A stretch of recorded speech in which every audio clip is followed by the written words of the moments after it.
Hello বন্ধুরা, আজকে আমি আলু বেগুন দিয়ে একটা রেসিপি নিয়ে এসেছি, যেটা খুব কম সময়ে ঘরে থাকা কম উপকরণ দিয়ে তৈরি করা যায়। তার জন্য চলুন রেসিপিটা শুরু করা যাক।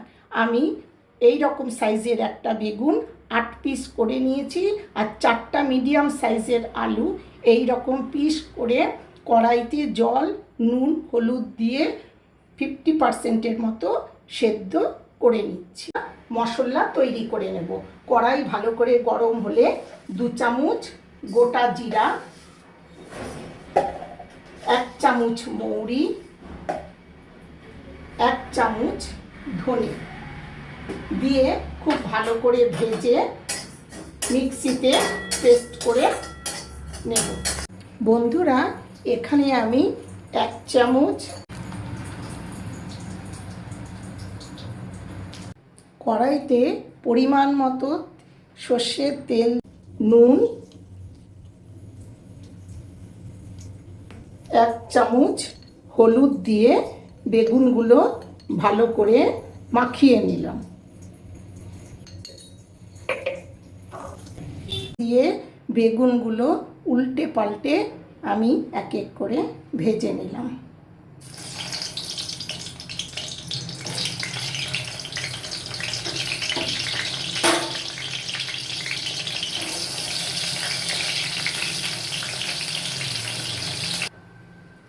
বেগুনগুলো সব ভাজা হয়ে গেছে।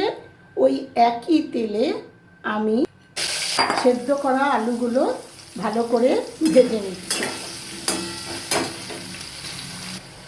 সেদ্ধ করা আলুগুলো আমার এই রকম করে ভাজা হয়ে গেছে।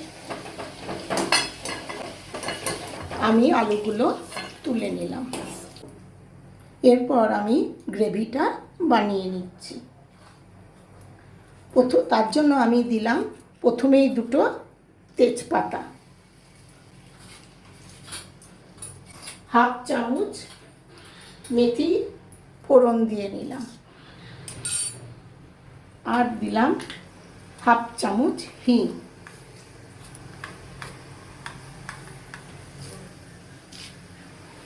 যদি আপনারা কেউ হিং পছন্দ না করেন তাহলে সেটা নাও দিতে পারেন।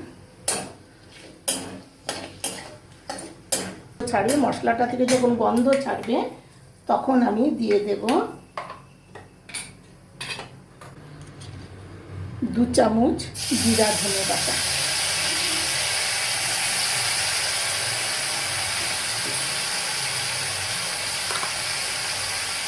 1 চামচ লঙ্কা বাটা। ঝালটা আপনারা আপনাদের পছন্দ অনুযায়ী কম বেশি করেও দিতে পারেন। আর দেব 1 চামচ আদা বাটা।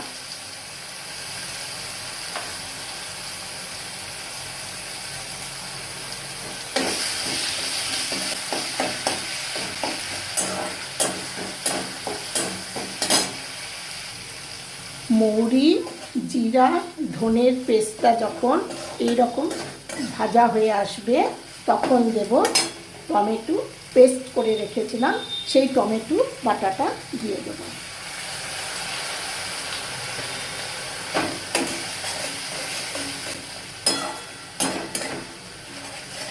কিছুটা নাড়িয়ে চাড়িয়ে আমি দেব 1 চামচ কাশ্মীরি লঙ্কা গুঁড়ো কালারের জন্য, দেব 1 চামচ নুন। নুনটা আপনারা আপনাদের স্বাদ অনুযায়ী দেবেন। আর দেব 1 চামচ চিনি।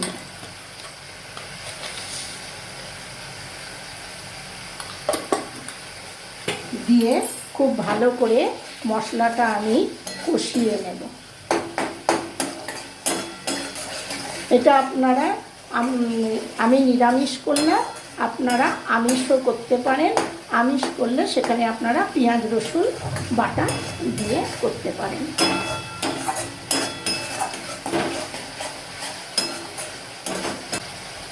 যখন মশলাটা থেকে এরকম তেল ছেড়ে আসবে তখন আমি এর মধ্যে আলুগুলো দিয়ে দেব।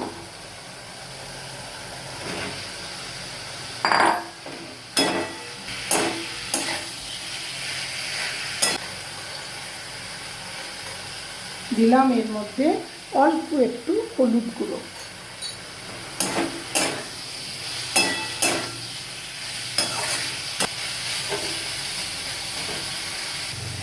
যখন আলুগুলো মশলা দিয়ে ভালো করে কষানো হয়ে যাবে তখন আমি দেব গরম করে রাখা 2 বাটি জল।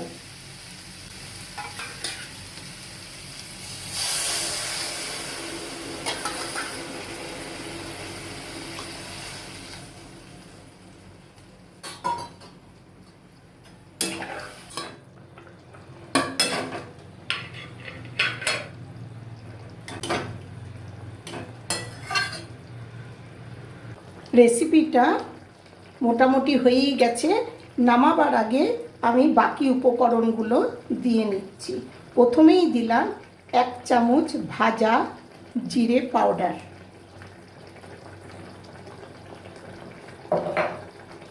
তারপর দিলাম 1 চামচ গরম মশলা,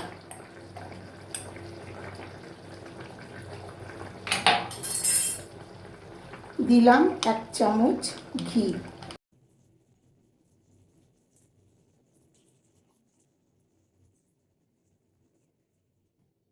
আর দিলাম কিছুটা ধনেপাতা কুচি।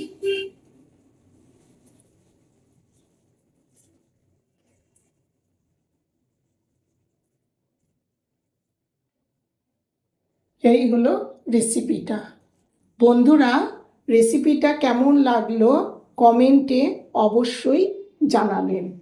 ভালো লাগলে মা মেয়ের হেসেলে লাইক ও সাবস্ক্রাইব করে আমাদের পাশে থাকবে।